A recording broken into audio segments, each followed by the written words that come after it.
So I've done quite a few videos now on consuming existing REST APIs using C# and the .NET framework, but I think now is the time to switch to .NET Core and actually develop our very first REST API.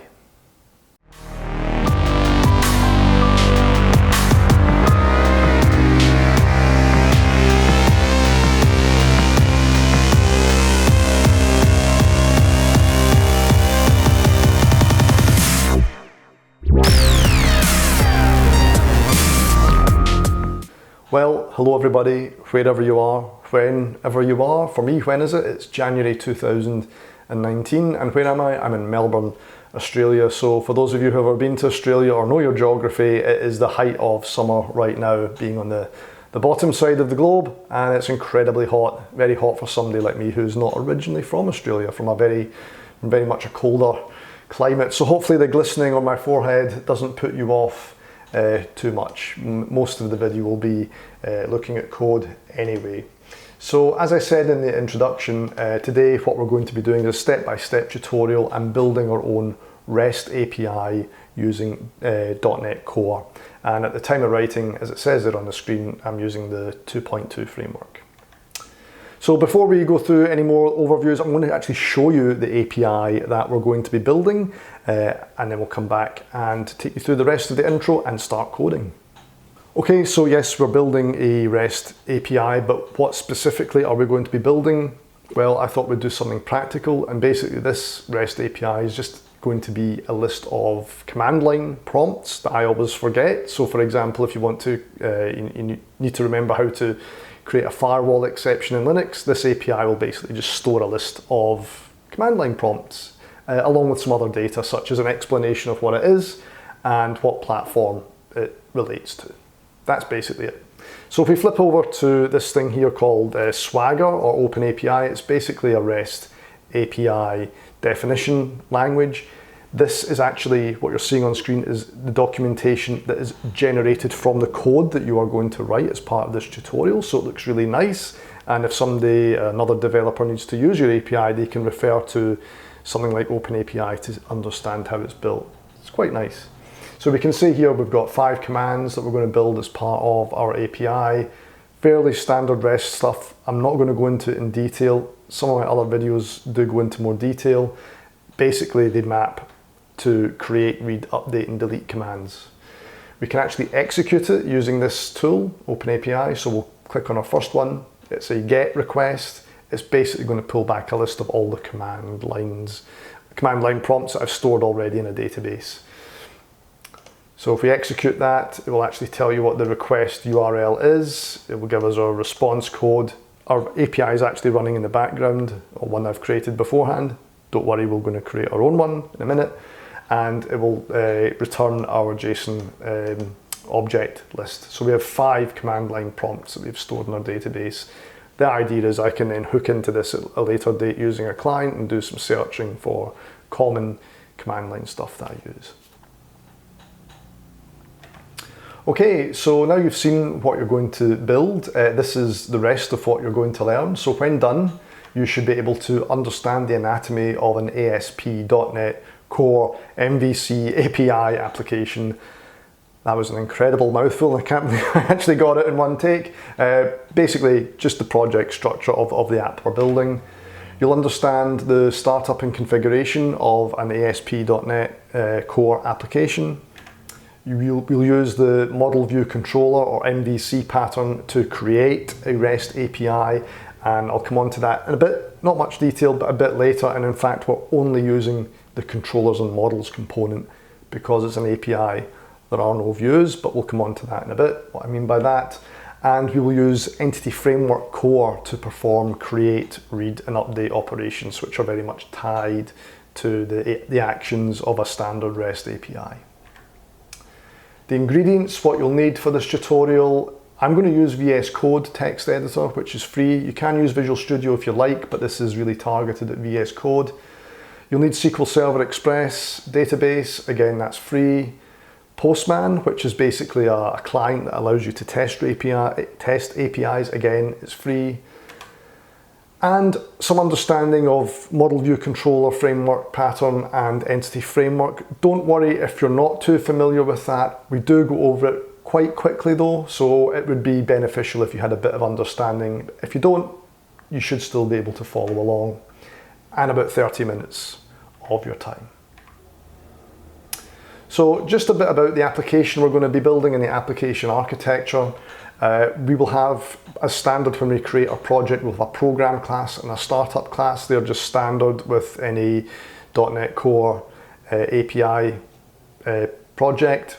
We'll go on to those, we'll cover those in a bit more detail later. We are going to create a model which effectively represents our data. We're going to have a controller class which effectively responds to requests to the API. So API requests, the controller takes care of that. And we're going to have a data access class or a DB context class, which is something, if you've done any entity framework stuff, you should be familiar with. That is basically our application. Those are the classes. We're only really going to create 3 classes ourselves: the controller, the model, and the data access class. Program and startup come as standard with the project template. Just a bit very quick overview of what the model and the data access component do. Effectively, the DB context or data access class mediates between the model, that's an in-memory representation of our data, and the physical data store in this case, which is SQL Server. The controller then uses the data access class to perform read and writes to the database. Outside our application, we're not developing this, but we're going to use it to test the API. We're going to use Postman, although it could be any API client, including the one we've developed as part of our tutorial series. We'll make HTTP requests that go to the controller, and the controller will respond. Typically, there'll be a JSON payload, which is just a serialization of our model or models within the database. So again, just to go over what MVC is, model represents our data, views represent our user interface. It's an API, so we're not having any views, so that makes it a bit easier. Controllers take care of requests and actions. Our DB context is not really part of the MVC framework, but we're using it and it's very much part of our application, and it's effectively a mediator. I'm calling it a mediator between the model and the database in this instance. And we have the program and startup classes that are responsible for basically the setup of our request pipeline and our containers and all that kind of sort of stuff, or our services. So with that, let's start coding. Okay, so just before we begin, I just want to point you in the direction of my blog. It's a step-by-step written tutorial of what we're going to cover here, and in fact it goes into a bit more detail than the video in certain aspects. So much to cover in the video, I need to go quick. I'm covering everything, but I need to go quick. If you need that bit more detail with links off to other reading material, for example on things like MVC, then check out the blog. Okay, enough of me trying to sell the blog to you, and let's start coding. Okay, so as stated, we're going to use Visual Studio Code to do this tutorial. It's a great tool. If you've not used it before, I'm sure you'll enjoy using it. I think it's great, especially as it's free. So I just do a directory listing just to see where I'm at. Yep, and I just want to change into my project directory. So I'll change into my OneDrive, change into my documents folder, and I will change into my Visual Studio Code, VS Code folder. Okay, so I've just changed into my working directory. To do a directory listing, I've already got a version of Command API in there. That's one I've done previously in preparation for this, and the Swagger web page that you were looking at is actually based on that one. So we're going to create a duplicate basically as a step-by-step throughout this tutorial. So to create a new project, command is .NET new. I'll just do .NET new there. And what you should see is a list, because that's not a full command line prompt, it needs more detail, but it provides you some help. And what you will see are the different types of project that you can create. Now you can see here there's actually one called Web API, so we could actually use that template to create our Web API. That would make a lot of sense, and going forward I would suggest you do that because it will save you some time. However, in this instance we're not going to do that because I want to take you through everything step by step. So we're going to create an empty web application and add in everything that we need to get our API up and running. Once you're comfortable with that and you understand it, by all means use the web API type, but in this instance we're going to just use the web application type, and it tells you what it is there. So back to our command line, .NET new, I just did up key there. We'll tell it what we want, web, which is an empty application type, and we'll give it a name, and we'll call it something like CMD API. Hit enter, and it goes away and it creates that empty project template for us. Do a directory listing, and you can see here it's created a folder with all our application bits and pieces in there. So what we'll then do, we'll change into that folder, do a directory listing, and you can see all the things in there. But what we'll also do in Visual Studio Code is we'll open that folder. There we go. And that will open the project in Visual Studio Code. Terminal windows there. Okay, cool. Now it just says there's some required assets that require building. Do you want to add them? We'll just say yes. And one of the things you'll see that got created there is this .vs Code folder. That's basically just setting up the profile for VS Code. If you're using Visual Studio, you wouldn't see that folder. This is just specific to our VS Code environment, so it's not really part of the application.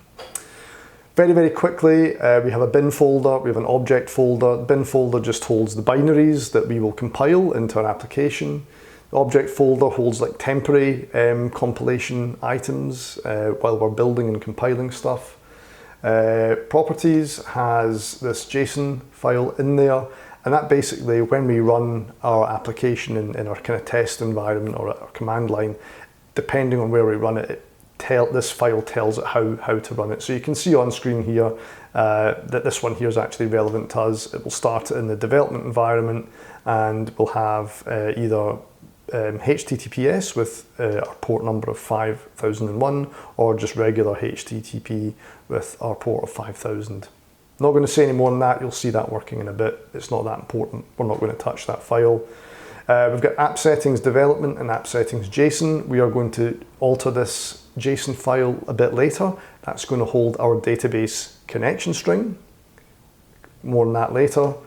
Command API, which is the name of our project, .csproj, that's an XML file, and that holds references to various assemblies that we may pull in and use. So for example, entity framework, command line stuff, or anything else that you want to add. Also, you can see here the target framework is 2.2, and there's various other attributes in there. Again, we're not really going to touch this file as part of our example, with one exception that I will come on to later. Now, really, that's just stuff that we're not really going to touch as part of this tutorial, possibly with the exception of the project file. But what we are going to then go into is our code classes. So anything postfix with .cs basically means it's a C# class file. And there are two that are created by default: program and startup. So I'm just going to take you through a little bit about what these do right now. So I've just switched over to my beloved PowerPoint. You know how much I love it, but it is quite useful sometimes.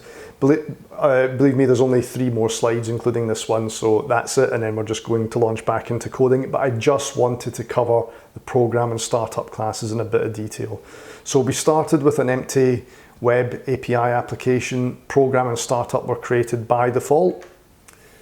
Our program class is basically the entry point for the application, or there's a main method that you'll see in a minute in our program class. We're not actually going to touch our program class as part of this code, but I will go through the basic flow. So the application starts, the .NET Core runtime is loaded, the main method executes, so that's really our entry point into our application, and then there's a method in there called create default builder.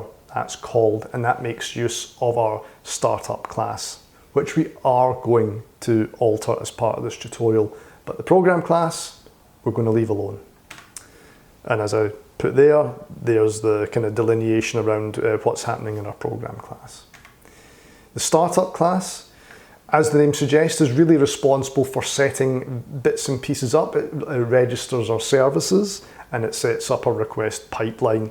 If you don't know what those things are, that's why you're here. We will go through those as we develop our code.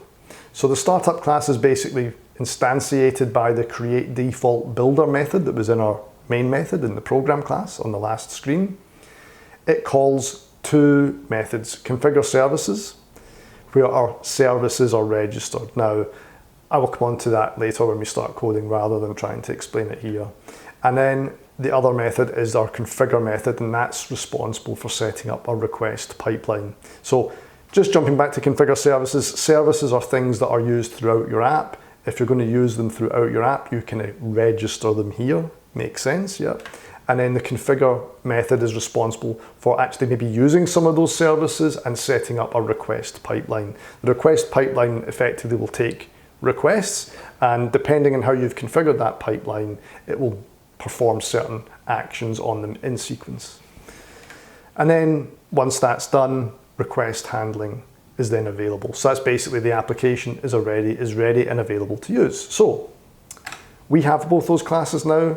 Before we do anything else, let's run our application and see what it does. So back to our terminal window, we'll just do a listing. We're in our program directory. Most commands that you're going to issue will start with the .NET command keyword. You can type build to just do a build of your application and make sure it's all correct. And you can see here the build succeeded with 0 warnings and 0 errors, which is what we want. To run our application, .NET run, and that will run a local web host, web server, should I say? Yeah, web host, web server on our machine, and you can see here it's listening on port 5000 and 501 depending on the protocol. Now you'll remember that was in one of the files that we showed you up here in the properties folder, launch settings. That's where that comes from. We don't want to touch it. So that's basically saying our application is running on localhost and it's listening on port 5000. If we go to a web browser, here we go, here's the blog, and we just type in localhost 5000. There's just a very simple hello world response. So let's just minimize that. We'll also kill our web server. It's still running. Now you can actually see where that hello world response came from. It's actually in our startup class in the configure method that we talked about earlier. I'm just going to get rid of everything that's in that method just to keep it nice and clean. So we've got our configure services method and our configure method. Now what we want to do now is actually start registering a service, and the first services we're going to start registering is our MVC framework. So in order to do that, we'll just add a using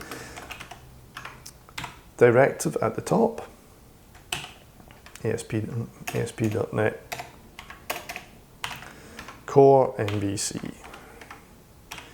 And then in our configure services method, where we register basically all our services,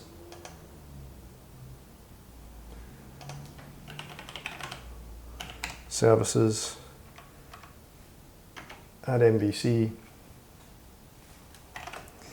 and we're going to set compatibility version equal to version 2.2. Now you can see here there's different versions that you could select from. We're running 2.2 because we're running .NET Core 2.2, so we set that here. And then in our configure method, we simply make use of our application builder object app, and we type use MVC. So basically up here you register your services. In your configure method where we set up a pipeline, you use, well in this instance we're using the MVC service. So again, let's do .NET build.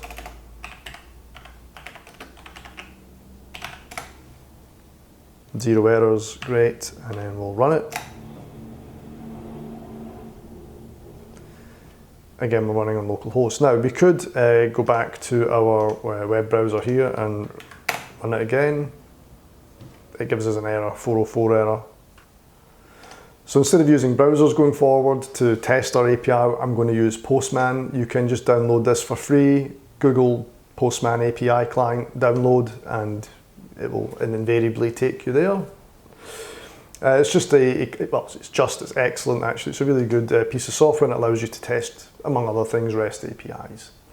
So I'm going to create a new collection, which is basically just a collection of requests that we can create for our testing. So first of all, I'll create new. I'm going to create a new request. Let's call it Command API test request.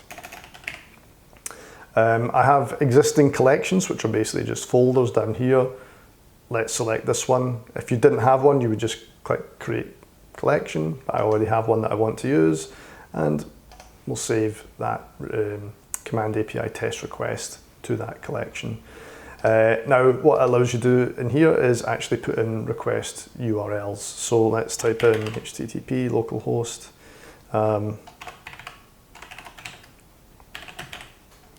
5000. Let's get. Let's send it. And it'll give us a status of 404, which is what Microsoft Edge was giving us as well. There's some headers here. Server is Kestrel, so that is actually the web server that is running. Cool, but there's nothing else there. So going forward, we're going to use this as we build up our REST API, and we should hopefully see these status codes change from not found to 200 or some other success return codes. Okay, so you'll remember from the architectural diagram, I might flash it up on screen here, you remember that we had our controller, our model, and our data access class, in addition to our startup and program classes. So the first class we're actually going to create is our controller. So to do that, we return to Visual Studio Code, and you can actually see here you can create folders. Just make sure you create the folder at the right level. So we want to create a folder basically at the root. The naming convention is surprise, surprise, controllers, plural, and we can put our controllers in there. So again, we have a folder now at the same level as these other folders, and we will want to create a code class, so new file. Now controllers, in ASP.NET Core, they will start with the controller name. So we're going to call this controller the commands controller. So commands controller.cs. The CS is really important because it tells the text editor that it's a C# file, and it will give us all the nice IntelliSense drop down and code coloring and all that kind of stuff. So here's our controllers folder with our commands controller file. We're just going to start populating that with some code. So the first thing we're going to put in are our using directives. First using statement, system, collections, tell it if I could type, and we're just using our generic collection. You'll see why in a minute. And then our second using statement is using Microsoft ASP.NET Core MVC. Fantastic. We'll start with the obligatory namespace. So just looking here to have a look at what our namespace is. So our namespace is starting with Command API. But as we're in the controllers folder, we will also need to add that as part of the namespace here. Making sure we spell it correctly. Okay, I have. Okay, so it's effectively a class. So let's declare our class. And again, it's called commands controller.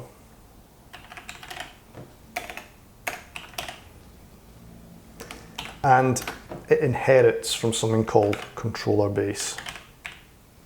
Now you could inherit from controller. I'm going to inherit from controller base, basically because as it says there, it's a base class for an MVC controller without view support. As this is an API, we don't need view support, so I'm going to just use control base. So that gives us access to everything within that class. Again, not going to cover inheritance here. That's outside the scope of this. Okay, now we've set up our class structure. The first thing we want to do is create something called an action result. Now an action result will map to our command actions. So when I showed you the Swagger screen and we had the 5 API calls effectively, you will write an action request for each one of those. So to begin with, I'm just going to wire up a very basic GET request that doesn't access data or anything. I just want to wire it up and show you that it works, and we'll make a call again with Postman to make sure it's all working okay. So the simplest thing possible, really. So action result. This is where our enumerable comes into play. So we're going to have an enumeration of a string. You can basically call it anything we like, but I'm just going to call it get. Actually, let's call it getString. And then the body of our action result will simply be, we'll return a new string array, and we'll create our array. This is so any words you want, any strings you want, hard. Maybe we should put something else in, coded. Okay, so basically we have an action result, and it's just returning this string, which array of strings with 4 different attributes in there. Now, we need to decorate this action result with HTTP GET. And that's basically just telling us and telling the rest of the MVC framework that this action method expects to be requested using a GET request. When we come to doing that from Postman, this will make sense. So this action result will respond to GET requests. Now we're not quite finished. The other 2 things we need to decorate the class with is API controller, and again it's kind of telling the MVC framework that this class, although we're inheriting from controller base, we're explicitly telling it that this is actually a controller class, and the API controller decoration does that. And then finally we need to set up something called a route or a route. So a route is basically just, you know, a path to when we call this action method. What is the route? So we'll set that up now.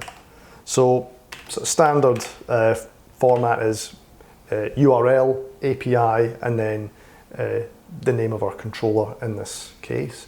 Now we won't actually hard code the word commands, we will just use square brackets to basically infer what the controller name will be. That would be if we can spell it correctly. Okay. So the route will be API commands as per the name of our class. Now, unless I've done something wrong, that should be okay. Now, make sure you save it. You'll see that it wasn't saved. Once we click Command and S, the little circle turns to a cross. Let's do a build.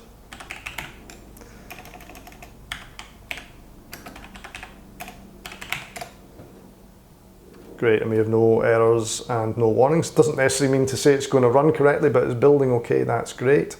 So let's run it. I don't know how many times I type .NET rub rather than run. It'll happen multiple times throughout this tutorial, I guarantee you. Now, what we should expect to happen is, well, let's demo it. So we go back to our Postman. Here's where the route came in, or the route came in, so we'll prefix it with API. Now we actually have to specify the controller here, if you like, which is commands. We are using the get, a get request. Now you can see here all the other verbs that are available, but we're using get, and we'll send this now. Now what this should return, if you look at the body, we can look at the headers as well, so you can see various attributes that are returned back. We can see our status code is 200, which is great, the time it responded in, but most importantly, the body that is returned back is this array of objects, and it's actually in JSON. So if we look at it in its raw format, you can see this is how it is returned. Okay, so that's successful. We've effectively written a REST API now, but it's not that exciting. It's not using a database or anything like that. So that is what we will do next. So what we're going to do now is go back to our Visual Studio Code text editor. Let's kill the the web server, the web host, and in a very similar way that we created a controllers folder with our controller class in it, we are now going to create a folder for our model. Now, no prizes for guessing what that is called. Yes, models. Now, I've got this currently selected at the moment. If I click on create directory, it will create folder. It will create a folder under controllers, which we don't want to do. So I just select a top level file item, click on the folder. We'll create a models folder. You could of course do that in, you know, Windows Explorer or command line or whatever, or if you're on Linux, whatever that you use on Linux to do that kind of stuff. But we have a models folder, and we will create a new file. Command.cs. Remember to put the CS in, it then knows it's a C# class. And it's very simple, incredibly simple. Namespace CMD API. And again, the same way we have to add the full namespace path in there so it doesn't get confused, and so we can reference it from other parts of the code. And then again, public class, call it command. We're not inheriting from anything, it's just a very simple class. First attribute, and again, if you remember to our Swagger or Open API specification, I actually showed you the model in there. First attribute's an integer called ID. Get set. Now, we're going to use Entity Framework Core, and Entity Framework Core uses something called convention over configuration, and by calling our first attribute ID, that basically tells Entity Framework Core, without doing any more, that that is our primary key for when we create it in our table. You'll see what I mean in a minute. I'm not going to go into any more detail. I have got tutorials on Entity Framework if you're interested. So the next attribute for our model will be a string. We'll call it how-to. Now this string is going to hold something like an explanation of what the command line prompt will be. The next one will be a string again. And we're going to call this one platform. Now, going forward, this platform should really be a list of available other, instances or objects, but in this case, it's just free text. So this will be something like .NET Core, Linux, something like that. When we start creating some instances of these objects, you'll see what I mean. It's not that difficult though. And then the last one is again a string, and this is the actual command line prompt.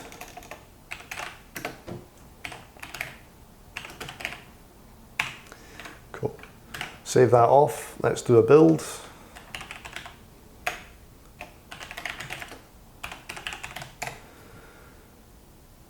No errors, no warnings. Now, that's great. We've got a controller and we've got our model now, but we need to tie all that together, and the fabric that ties all that together is our DB context class, which we're going to create next.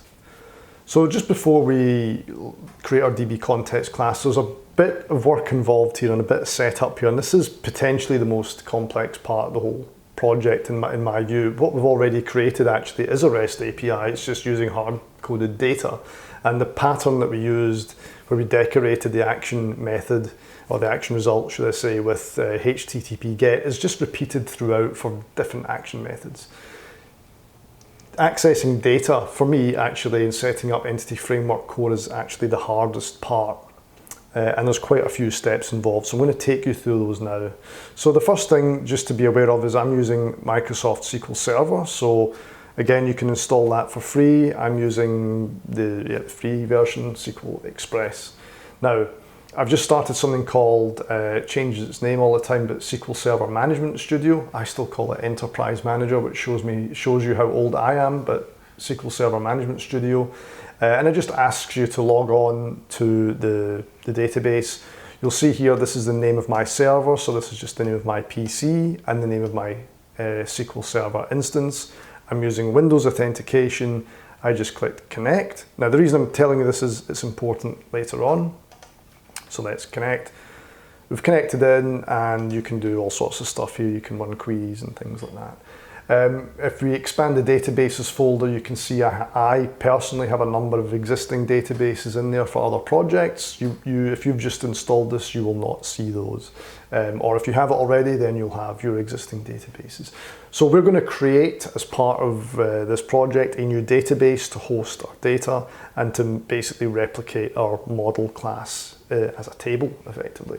So that's that. The next thing that you need as part of your setup is something called the .NET Core Entity Framework command line tool set. It's quite a mouthful. Now, if I just type .NET, select here, again, .NET EF, Entity Framework, and hit return, I actually have those tools already installed on my environment. So you'll see something like this, and .NET EF is how you begin all .NET Core Entity Framework commands, and you have to add other stuff onto the end to get it to do anything. So if you just type what I've typed there, it will give you something like this with some help and all that kind of stuff. Now, if you type .NET EF and you do not see something similar and it goes, I don't know what you're talking about, then what you have to do is in your project file, you have to add a new package reference in here. Go to the blog, I've got it there, what package reference you have to add. In fact, if I just look now, I can tell you, let's bring the blog over. Yes, yeah, you'll add this here. So package reference, include Microsoft.entityframeworkcore.tools. Just type that in. Then .NET build, it'll refresh all your dependencies and you'll be good to go. The next thing we'll do is create our DB context class. Now, again, I can't go into too much detail. It's a representation of our database within our code.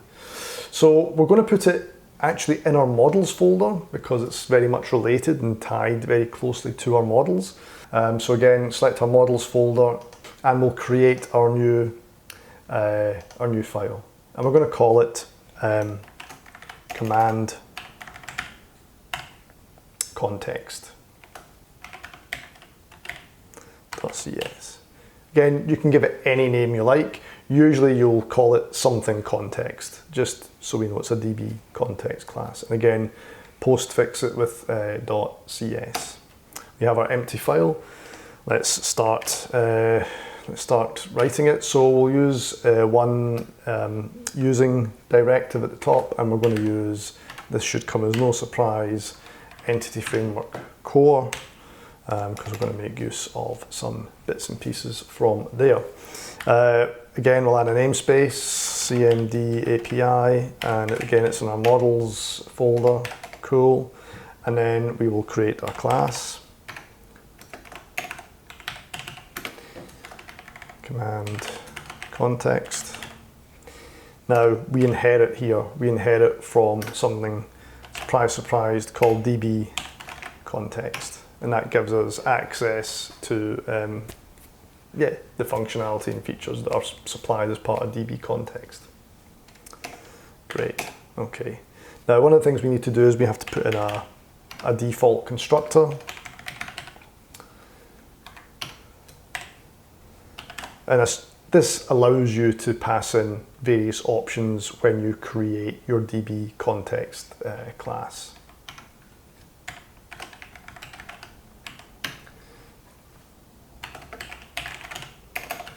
So depending on how you want to configure it, and we'll actually use it to tell it what we want to connect to, basically using a connection string. Okay.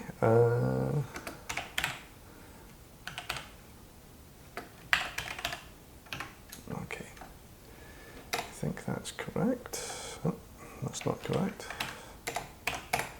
Okay, cool, that's our constructor done. We don't need to put anything in it at the moment. Now, this next thing is a DB set. Now, we created our model class called command.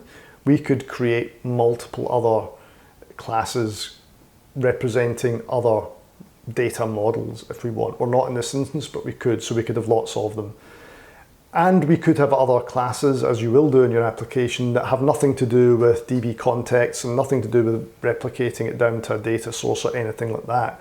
So in order for you to tell Entity Framework that yes, our command class is something that we want to control and replicate as a data set in our database, this is where you do it. So you basically declare a data set or a DB set. And you tell it what class you want to use. And we're going to say we want to create a DB set using our command class. And we then give it a name. And I'm just going to call it command items. Because it's going to contain all our command items. Now what this does basically is it basically tells Entity Framework or Entity Framework Core that our command class is something we want to replicate as a data set through our DB context. And that will manifest itself as a table in our database. Okay. Let's just do a build and make sure that we're all okay. Cool. Okay, so we've set up our DB context, but at this stage, it doesn't really know where to go in terms of a database or terms of a persistent database connection that it needs to use in order to replicate the data down. So in order to do that, we need to supply a connection string. And as we mentioned earlier, we do that in the appsettings.json file. Now, if you don't know what JSON is and you don't understand it, because it can look a bit confusing if you've not seen it before, I do have another tutorial on JSON. Again, I'm not trying to generate more traffic to my website. I'm merely saying that in the interest of time. I can't go into what JSON is fully here. I don't have the time to do that. So if this is not making sense, watch that tutorial and come back and do this. Otherwise, you can just copy this code in verbatim. The other thing I did want to say is all the code is on GitHub, so you can just download the code if you want to do it that way. So with that, let's generate our JSON file to contain our connection string. I'm going to type this out. It's a bit laborious, but just in the interest of doing it in a true step-by-step fashion, I'm going to do it manually. So we'll create our first key, which is going to be called data, and then we'll create another object and we'll call that command API connection. And then we'll nest in that another object and we'll call it connection string. And then we'll actually specify a value this time. So this is where we specify the actual string. So if you've used Microsoft stuff before, this will look very familiar if you've used connection strings before. So first of all, we specify the server. If I just go back to my instance and reinitiate a connect, this is the name of my server and my instance. I have to supply both. So let's just paste that in. I'm not going to type that in, forgive me. And then we're going to specify the database. Now, before I go on, you can see it looks like it's kind of complaining. That's because we need to escape this / character in the name. So all you need to do. Cool. Now we need to be careful that we actually supply this inside the string. We then supply our database name.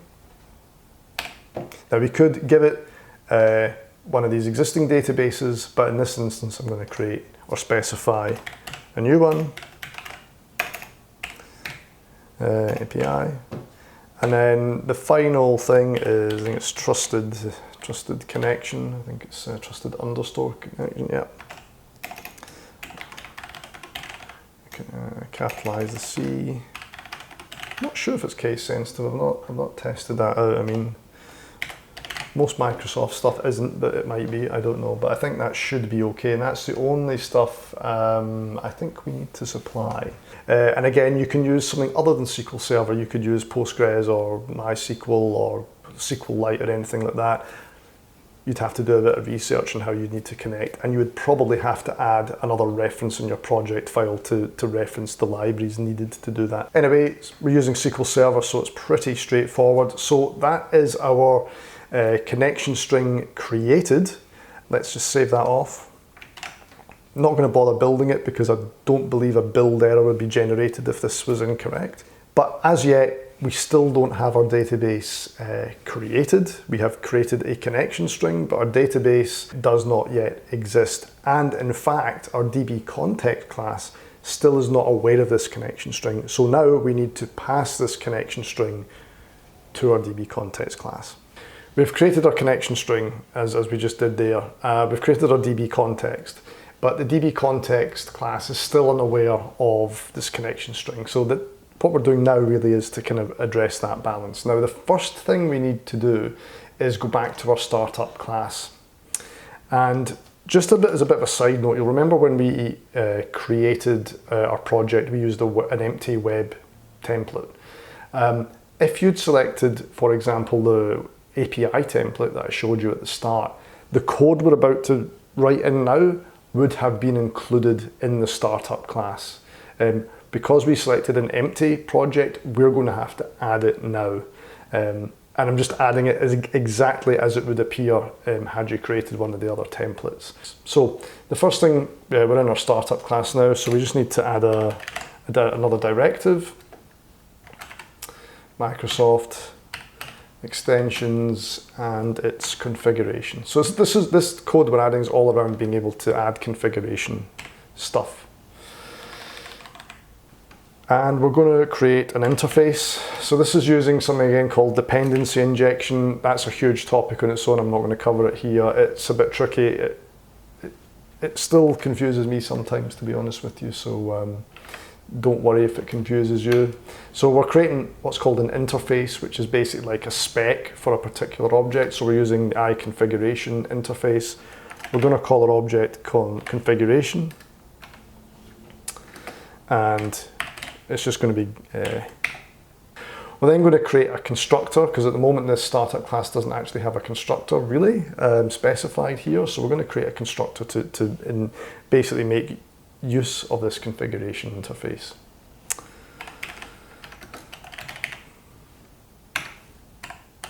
Again, this constructor will expect an iConfiguration interface object to be passed in.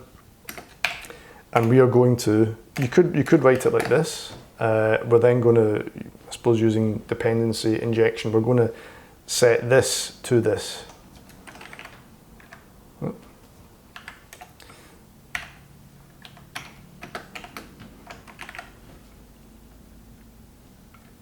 Actually, we should change that to configuration. There we go. Okay. And that should work. However, using this sort of newer, and I'm still kind of getting to grips with it, newer, actually let's just leave that there. Let's copy this.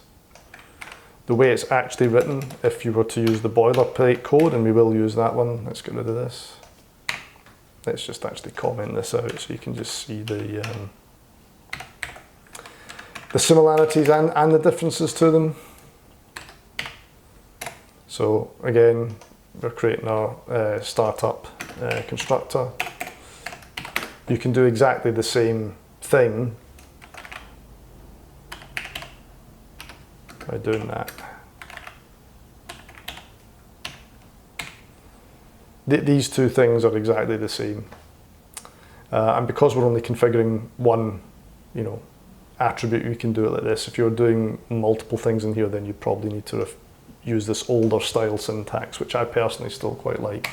Anyway, that's the code that we need to do. It's a bit kind of, but effectively what it's doing is it's allowing us to use this configuration interface to do other things, which we'll actually do now.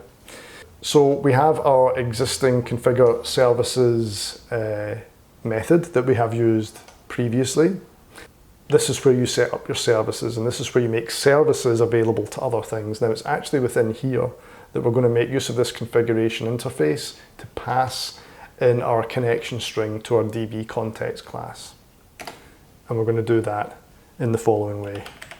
So again, we're making use of this service collection interface, and we're going to add DB context.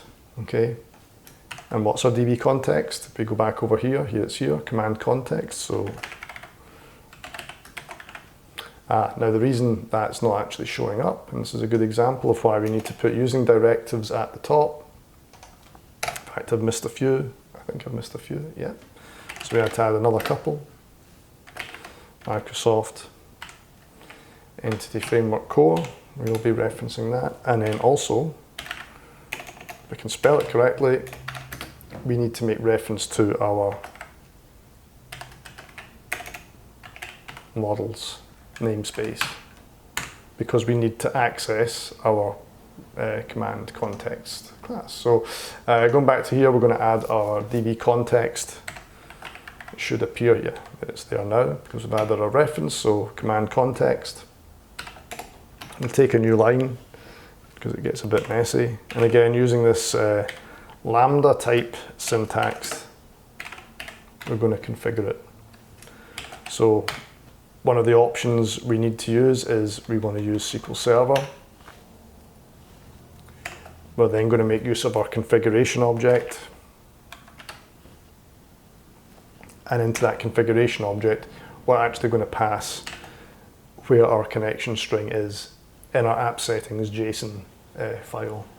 And the way you do that is by basically just sort of specifying this path. So actually, if we go back into here, data is our first bit. The next part will be this, and I'm just copying this over just so I type it in correctly myself. Yeah. And then what's the last bit? Yep. Connection string. So it's basically telling the configuration interface where it needs to find the connection string when we're using SQL Server. Okay. Now, I appreciate you might be having a bit of a WTF moment here, and for me this was the hardest leap I had to make when looking at this. It's quite a lot to take in. So to begin with, just go with it, and you know, so far what we've done prior to this is fairly straightforward. This is a bit more of a leap, but basically just try and remember the configure services method is where we're setting up our services, and one of the services we're setting up in addition to MVC is our DB context class, which is what this add DB context provides us out the box. And that means our DB context class can be used elsewhere in our application, again using dependency injection, but that's for another time. Okay, so there was a bit of coding done there. I'm definitely going to do a build to make sure it's building correctly. That's good. So syntactically, it's all still making sense. It's all hopefully tied together correctly, but the proof will definitely be in the pudding. So next, what we're going to do is now migrate our database, migrate our class to our database. So let's do that now. Okay, so the next part of the tutorial is really pure entity framework stuff, which is basically, we're now getting to the point where we're saying we've got our code class and we want to mirror that down to our database. That's why we've done all this other setup work. This is the payoff. And just to remind you, we still don't have our database in our SQL Server yet. This is really where what we're going to do next really comes into play, and it builds upon everything we've done to date. There are two approaches to how you can kind of use entity framework: code first or database first.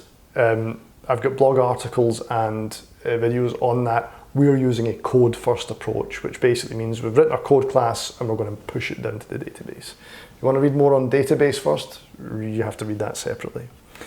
So we're using the .NET command line that we kind of briefly looked at earlier on. So just to make sure it was set up. So again, .NET EF migrations. Now, because depending on what, I'm not going to go into that. I got a bit stuck with this, and in fact, this is exactly the reason I'm writing this API, so I can add these command line snippets into my API for recall later, because I forget all this stuff, to be honest with you. So basically, a migration is effectively a list of instructions that's telling Entity Framework what we need to push down to the database, and they're incremental. You create multiple, and they create incrementable step changes. So .NET EF migrations add, and then you give your migration a name, give it something sensible, so I'll call it something like add command to DB. So basically that's saying we're taking our command class and we're going to add it to our database. So hit enter, assuming all is well. Looks like it is well. You will see the first thing that's been created is a migrations folder. So we can create multiple migrations, and within that folder there are a number of files.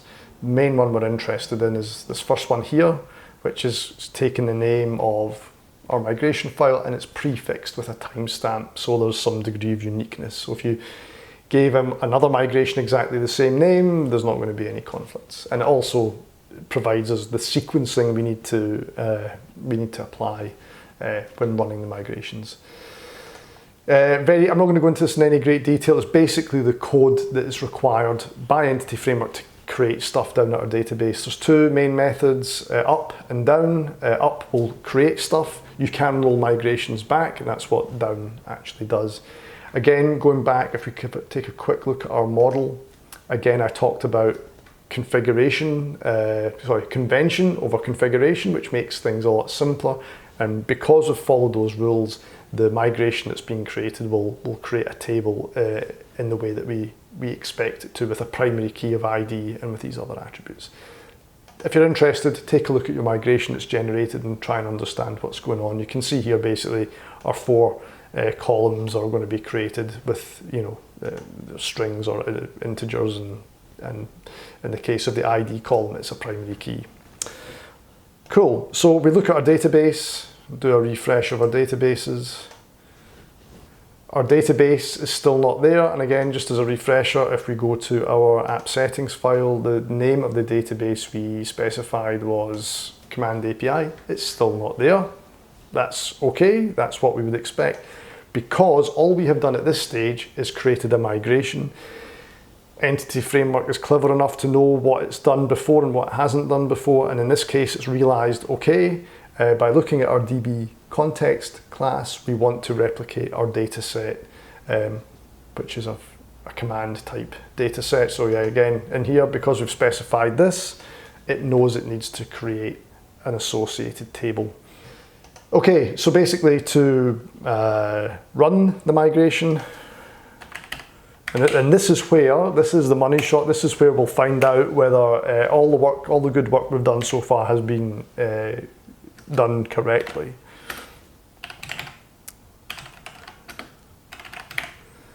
So it's .NET EF database update. Hit enter. There we go. It looks successful because I'm running at a sort of magnified resolution. That looks pretty good. There's no red glaring out at me, and you can actually see here it's actually created some tables. If we go over to our database and refresh this list, there we go. You will see it's created our database for us now. Fantastic. If we drill into it and look at our tables, you will see it's actually created a table called command items, which is the name of our data set of command objects. So we've basically got to a very interesting point now where we've used Entity Framework, we've used our database context, and we've passed in a connection string. Whew. Maybe now we should start to add some data into that table and revisit our controller to start writing some action results that pull data back. So in order just to add data to our database, there's multiple ways you can do it. You can write SQL, or as I'm going to do here, you can just right click your table and do edit top 200 rows. Now you don't need to type anything into the ID column. That will be generated automatically by SQL Server. So based on what we've just done using Entity Framework migrations, would you remember what those command line items are? Possibly you would if you were doing it every day, okay? I've got lots of other things going on, so I probably won't. So what I'm going to do is I'm going to say, okay, the first bit of data, or the first, command line snippet that I want to add in is how to generate a migration in EF core, E entity framework core, and then the platform is .NET Core. .NET Core entity framework. And the command lines, what is the command line? Let's go back to our command line. There we go. I'm just going to copy that and put it in here. Now, one thing I probably would want to do is actually take out this literal name and do something like name of migration. Cool. And we can do as many as you want. So how to update the migration, update the database. I'll put in brackets. Run migration. So these are the two things we did. Again, .NET Core EF, and if we go back to our command line, that's the syntax we use. Cool. And we could add many more. I'm not going to. Just out of interest, you can see the ID has been put in there automatically, and it's just incrementing by 1. Nothing terribly interesting there. Just to make sure that we have data in there, which we will have, we can open a query window, make sure you're using the database that the table is in. Otherwise, you can use CMD API as the first statement, and then you can just do a select from command items and run that. You can click execute to run it, or as I did there, hit F5, and you can see it's bringing back the data we've added. So cool, we've got some data in our database. There's lots of other ways you can do that. You can seed data in via scripts and all that stuff. Okay, so now we return to our controller, and we're going to stay here for the rest of the tutorial. This is the only place we need to be now. We've basically set everything else up, you'll be pleased to hear, and we're now just going to create our action results that will map to our 5 commands that you saw in the Swagger specification near the start of the tutorial. So 2 get action results, 1 post, 1 update, and 1 delete. So here we are back in our controller. The first thing we need to do is add a using directive to our models namespace, so we can make use of our command object and our commands context. What did we call it? Yeah, command context class. Yeah. Okay, cool. Now we're actually going to make use of an instance of our command context DB context class. It's been a bit theoretical so far, but now the rubber hits the road and we're actually going to use it. So what we do first is we create a private read-only command context. Because it's private, we'll start it with underscore. I think that's a widely accepted naming convention, and call it context. Now we can't use this yet because it's not been instantiated. Now the way we're going to instantiate it is through something called constructor dependency injection. If you've not covered it before, it can get quite confusing. I get confused by it. When I was starting out with it, it blew my mind kind of. Again, stay with us. You've already seen this same pattern when we use the configuration interface and we use the constructor for the startup class. It's exactly the same pattern. So we've got a private read-only instance of our command context, called it context. We need to create a constructor for our commands controller class. So public commands controller, and into its constructor it expects a command context class, and we'll call it context.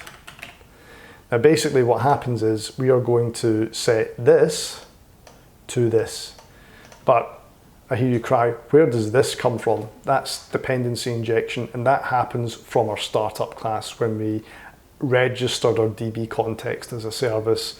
The MVC framework and entity and .NET Core uses its dependency injection framework when we create this commands controller to inject that DB context class into here for use. Yep, I know.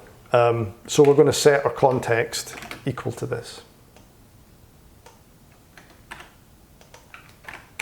And we can start using this now.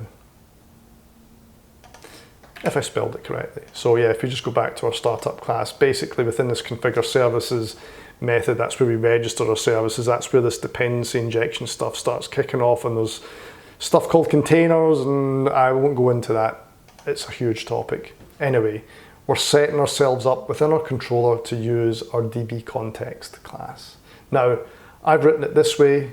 Again, you'll recall you could write it a different way, and I'll probably start writing it this way from now on because that's how all the cool kids seem to be writing their code now, so I will try and be cool even though I'm progressively getting quite decrepit.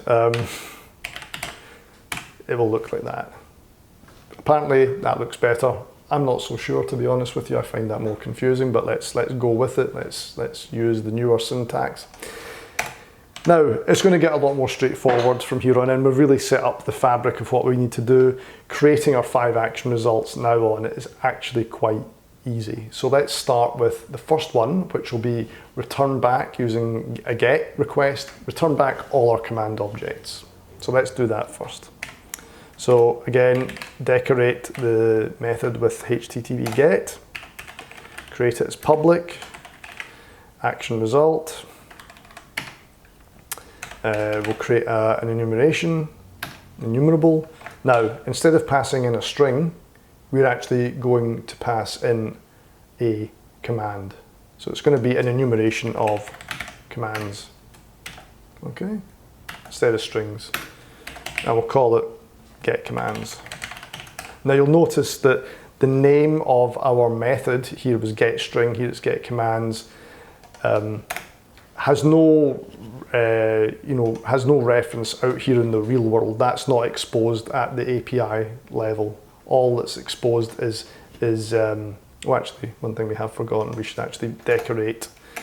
Well, don't decorate, we should document in code what this method is. So it's using the get verb,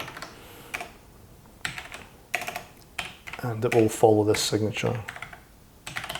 So basically, when we call this, which we've already called it,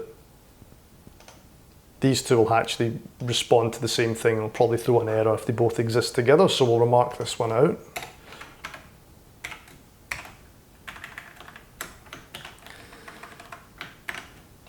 So this is responding to HTTP. This that's why double brackets. This get commands method is internal really to our code, but it will respond to this URL or URI, however you want to refer to it as. Now it's really simple. All we simply do is return, and this is where we access our private DB context and simply pass back our command items.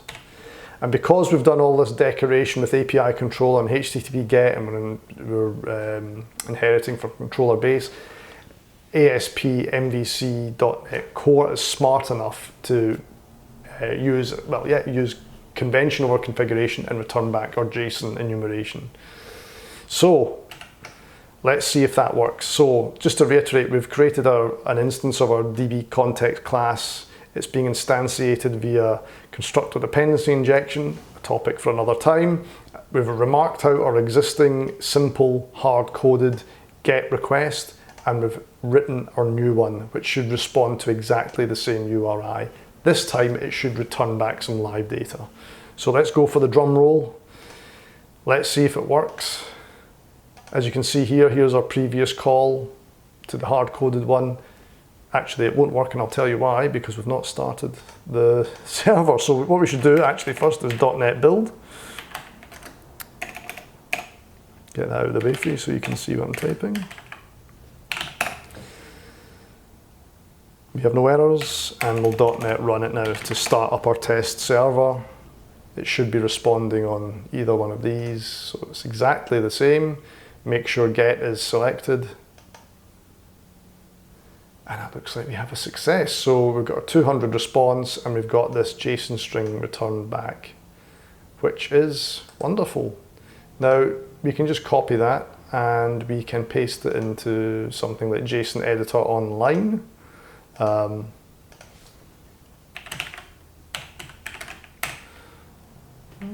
Online.com. Oh, there we go, got got that wrong.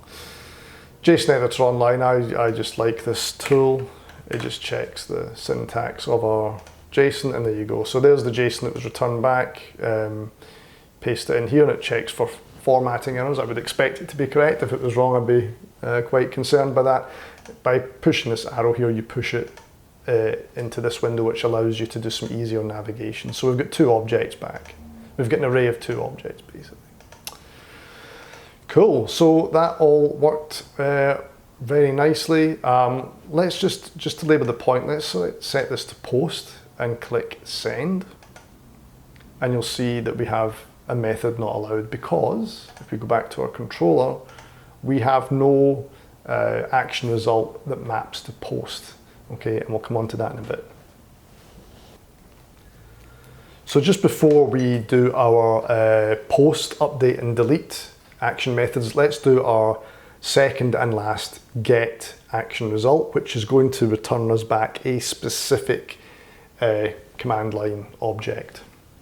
So let's just Control C to cancel that down now, and we'll go. I'm going to get rid of this if you don't mind. I don't think we need that anymore. It was just to show you how similar the two were. So we're going to document out the rest of our, we're going to write out the rest of our REST API.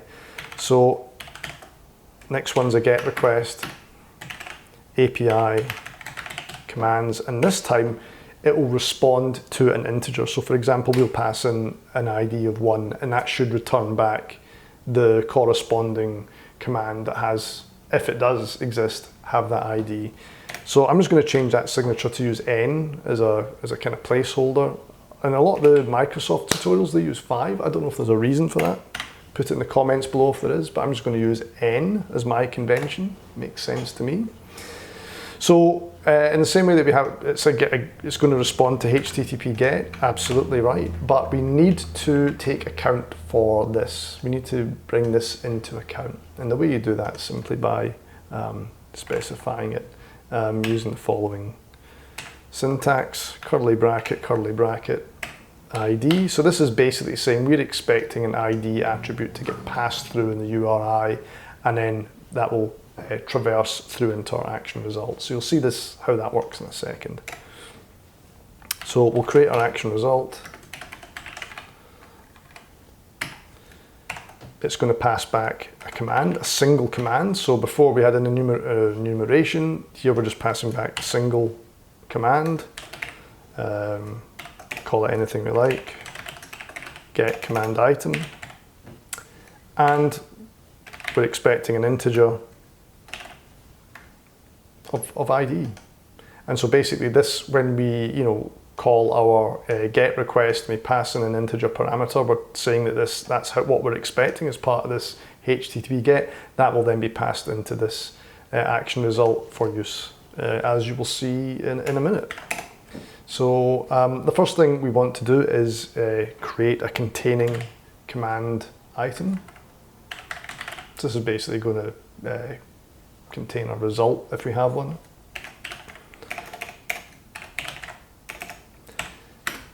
And this is where we'll use our DB context class again. Make use of our command items. And then we simply use the find method. And what do you think we're going to pass into the find method? Yep, that's right. We're going to pass in this ID that we get through the URI, as specified by our decorated method here. Okay, quite straightforward. So this may or may not contain something now. If we pass in a strange ID that doesn't exist, then we account for that now. So if command item equals null, then we simply pass back not found, which makes sense. Otherwise, we'll return the command item itself. Quite straightforward. Let's save it, build it, run it. Let's test it. So again, put our verb back to get. Let's have a look at our raw date. Actually, that didn't work. So let's call our old let's call our old or original first request. So you can see here we've got two items that we put in our database. They have IDs of 1 and 2. So if we then change the signature of our request, the controller and ASP.NET Core in general is intelligent enough to interpret that signature as corresponding to what we've specified in our controller and call that particular action result. So let's send this. And again, we get a 200 response, which is great, and we get back our 1 object. If we pass in 2, that should work. Butterfingers, oh my goodness, this is painful to watch. If we pass in 2, it should work as well, great. And if we pass in 3, we don't have anything with 3, then we get a not found result, which is exactly what we wanted. So we are coming on to something a bit more interesting now than just returning data. We're actually going to use our API to create data, and to do that we are going to use a post command. Again, I've got videos on creating a .NET client that issues post requests to an existing API. So if you're interested a bit more about how posting works and attaching data to the body of a request, have a look at that. I'm going to kind of go through it quite quickly here. So let's go back to our application. Let's kill the server. Again, let's follow the same pattern. Let's document, not get, it's post this time. And the signature is going to just be API commands. So the signature is exactly the same as this one here, but the verb is different, okay? So again, through the magic and intelligence of the controller, it will respond to a GET request with that signature differently to a POST request with that signature. Yeah? And you'll remember when we tried to do a POST request with that signature, it didn't like it. So we'll rectify that now. Cool, so in our code, no surprises, we're going to decorate this with HTTP post. Again, we'll do another public action result. This time we're creating a command. We'll give the action result name, post command item, call it anything you like. And actually, let me just correct myself. We are going to return back a command as well. So we're going to expect a command object to get passed as part of the body text in JSON, and we actually return it back as part of the request as well. So that's, apologies where that comes from. And we're going to expect a command, which we'll call command, not comment, as part of the method signature.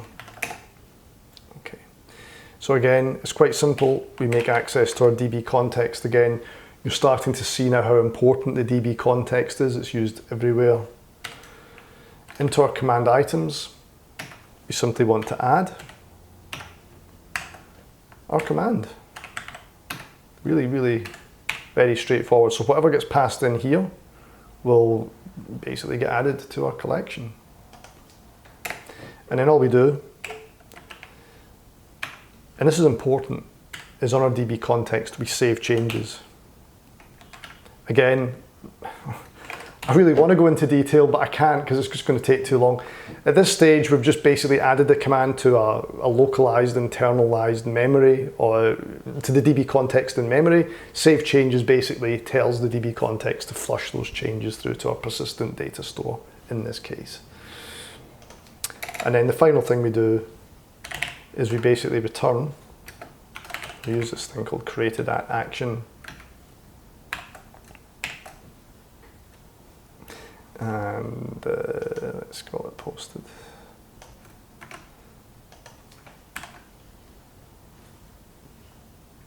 Actually, no. We use this.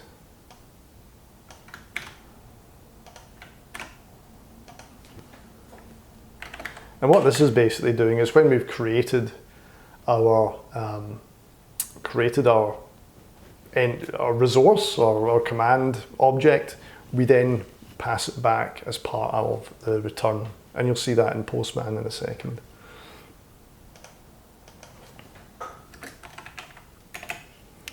Excuse my typing.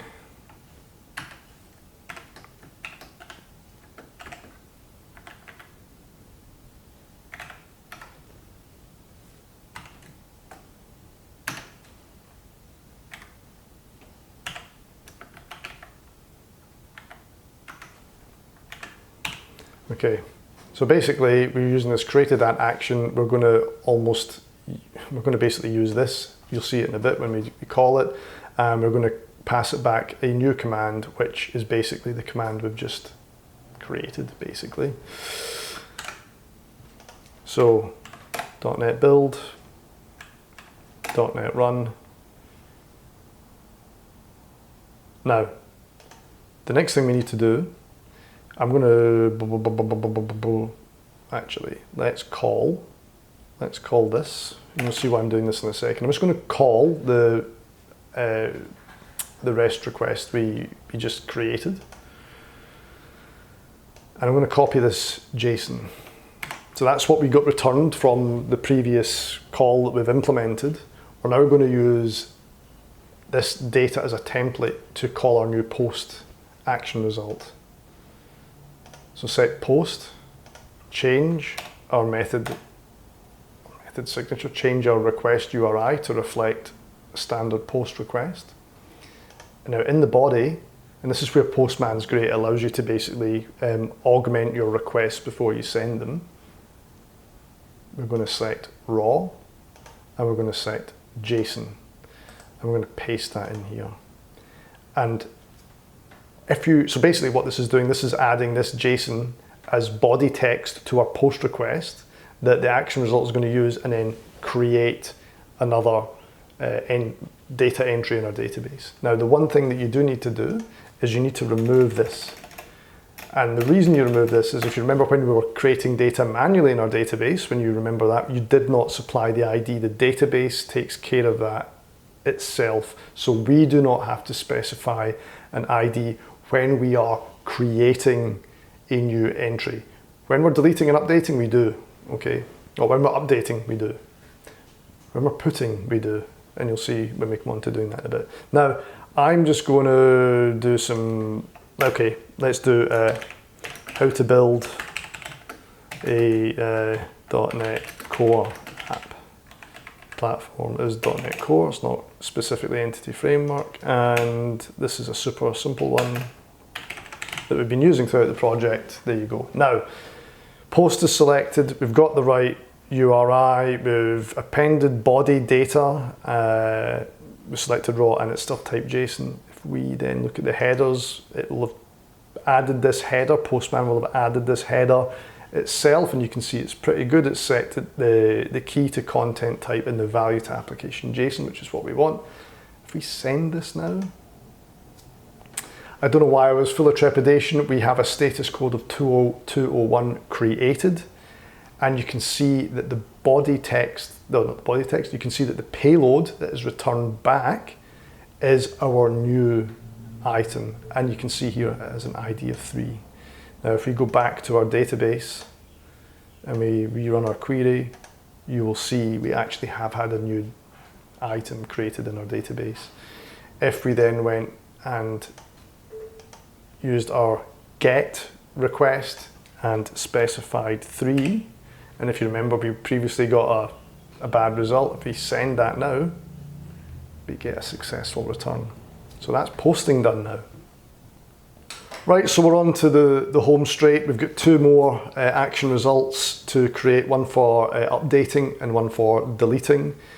Updating via, verbs, HTTP verbs is an interesting one. There's a bit of an interesting history there. You have the put verb, which is the one we're going to implement here, and you have the patch verb, which came along later.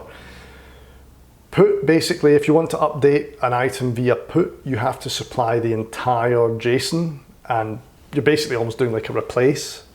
With patch actually was a bit more sophisticated and came later. Patch just allows you to select the things that have changed and send that over.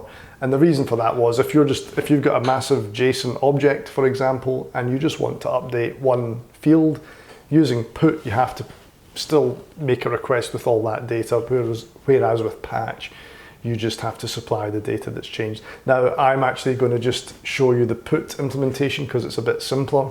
A bit of homework, you can implement the patch yourself. So again, back to our, as now should be very familiar controller. Let's just kill the server. Okay, so the verb is put. Again, these are just comments, as you can see. The signature is API commands n. So the signature is exactly the same as this GET request, but the verb is different this time. And again, if you remember back, and I'll maybe flash it on the screen here, our Swagger specification, these should start to make sense. Oh, jumping the gun a bit there, so we're decorating with HTTP put.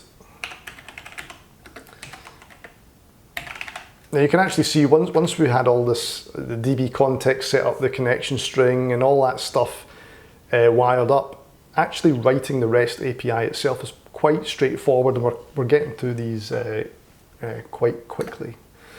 So you'll notice that this action result is not really returning back anything, and that's just really following standard convention. Don't ask me where it came from, but that's just how the HTTP specifications kind of specifies how this should work. What we will be expecting is an integer of ID and also a command. Now, just from what I was talking about, we'll expect this ID via the URI, and the ID in the same way as this GET request, we expect it through the decoration of the method here. So in fact, we're actually just going to copy this in exactly the same way and put that in here. Oh, wrong place. Better? Yeah, that looks better. So again, this ID is going to come via the URI that's interpreted via this decorated method that we've specified previously. And the command is going to come in the same way that we attached JSON data when we posted. So there's two things happening now. There's the ID coming from the URI, and there's the actual object data coming through the body of the request. So there's two things now. Okay.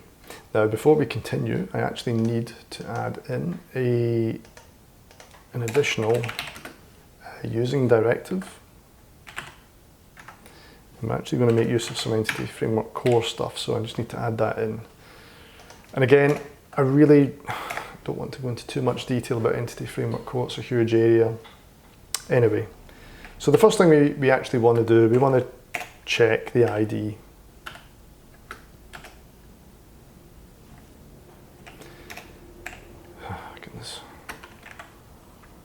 We want to check if this ID matches the ID of the command that we're passing over in the body text. And if it's not, then the request is bad, so we simply return bad request. Okay. So just going back to Postman, when we actually did our post in our body text, this is what we passed over. Now, when you're doing a put, you actually have to supply the ID in the body. Okay, so when you're creating, you don't. When you're putting, you do, and it comes from basically two places: the URI and the body text, and that's what we're checking here. Okay. Next, our famous DB context class that's becoming invaluable. And basically what we're doing here, so if the IDs match,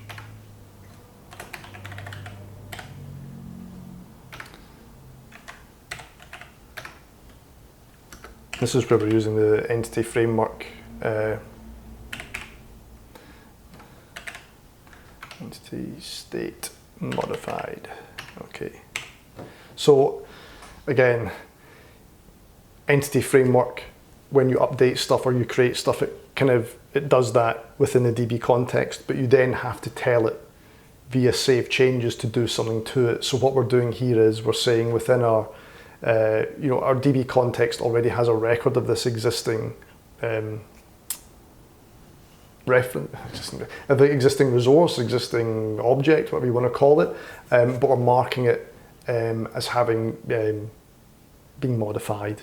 So when we do save changes, we know which things have been modified, which things haven't, and only flush down the relevant changes to our database. So that's what this is doing here, basically. It's saying we've modified it, and now when we save changes, those changes will be saved through to the database. Again, can't go into too much more detail. And we return something called no content, sorry. Again, don't ask me, it's the HTTP specification, we'll specify that. So let's test it, let's build it first. Before we finish off and do our delete, you'll be pleased to hear, run. So we're running. So what we're going to do is we're going to go to Postman. We are going to, let's do a get. Let's send it. So again, that's calling our existing, did that work? There we go, it was, I'm being stupid. Okay, so let's copy this. We're going to do a put request. We're going to use object 3 as part of the body. We're going to effectively add our ID, and the thing we're going to change, what do we add? Okay, let's say how to run. We ideally want both of these in there, but let's just do it, how to run a .NET Core app, .NET Run. Okay, let's send this.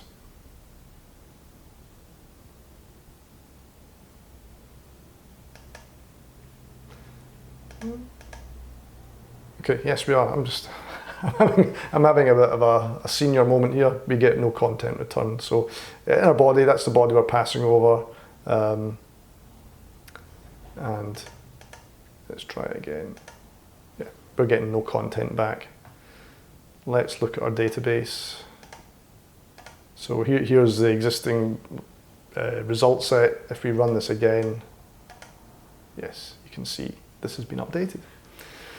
Cool, so the last thing we need to do is our delete, which is actually very, very simple. So let's do that now.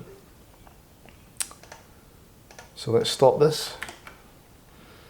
And our final action result is, of course, delete, the delete verb.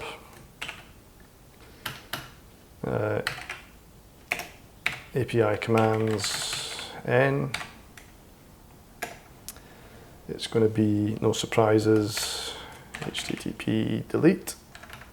And again, we'll just copy this, same formatting. We're expecting an ID to get passed in the URI as we're intimating here. This time we don't have to supply any JSON in the body, because why would we? We're just saying delete this ID. The ID is unique. That's all we should need. So public action result. And interestingly, we're actually going to pass the deleted command back as part of the request, just so you can reminisce over the wonderful thing you just deleted.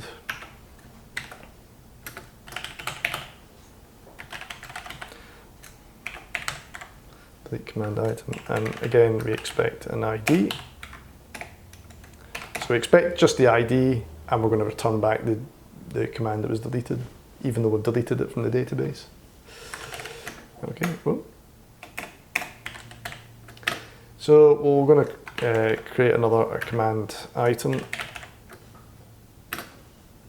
and this will look very familiar. In fact, we should have probably just copied it.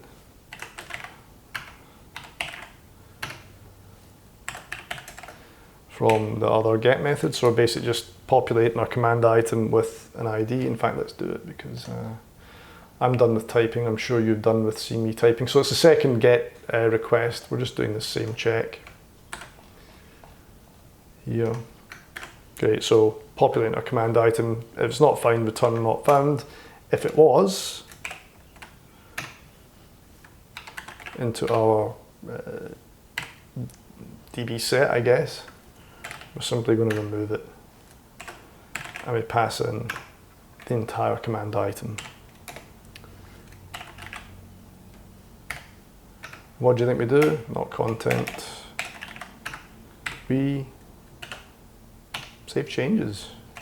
So again, just to, at this point, the changes have not been reflected in the database. It's only once save changes have happened.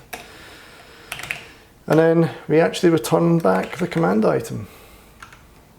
So even though we've deleted it from our DB set, we still have the command item in memory and we pass that back. It's quite strange, but again, it's as per the HTTP spec, so we must adhere to it. So let's build, let's run. Cool. Let's go back to Postman, select delete, and we're going to, let's delete our third item. We get a 200 OK back. We get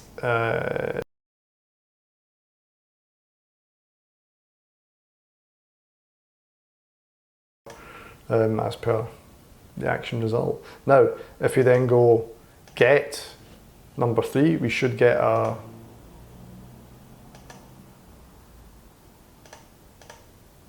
yeah, 404 not found. And if you look in the database, we should also see that here, it's gone. So with that, we have come to the end of the tutorial, much longer than I expected. There's lots of other stuff in here that will branch out, so I'm probably going to do a video on dependency injection. I've done one on Entity Framework Core. I'm probably going to do one on Open API or Swagger. Anyway, all I can say is I'm quite tired. You can hear it in my voice. Thanks again for watching. If you've got any comments, leave them below. Any questions, leave them below. I always really enjoy reading them. So again, thanks again for stopping by, and I'll see you next time.